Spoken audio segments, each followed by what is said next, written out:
track storms to alert you first. This is KIMT Storm Team 3, weather coverage you can count on.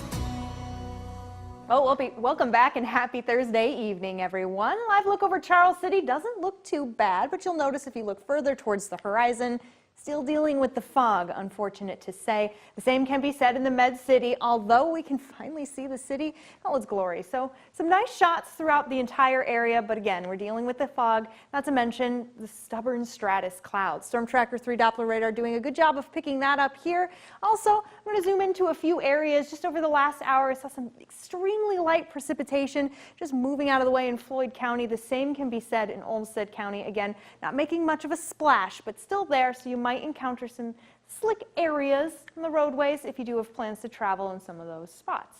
As for Storm Tracker 3 Doppler radar, I'm going to zoom out even further now, and we're going to see that high pressure. Now that's some good news, because what it's going to do is continue moving to the east, and when it does, it's going to bring us all of this dry air and thus some dry skies. And with that comes the sunshine. As for the current visibility, right now we're starting to improve. 6 miles in Rochester, 7 in Austin, 6 in Mason City as well. You can see kind of the bands of where the gray is. Fortunately, it will be building back in, and the winds certainly not helping us. Here over the next 24 hours, you're going to notice, yes, a shift in the winds, but also none of us really going into the double digits when it comes to the wind speeds. Things are going to be staying very light, and thus we see that chance for the fog continuing to roll in, especially during Friday morning and our Saturday morning. Now here on Sky Tracker 3, we're still picking up on the bands of clouds and the fog coming into the evening hours. There you notice it starts to build in once again early morning on Friday. This is around 4 a.m.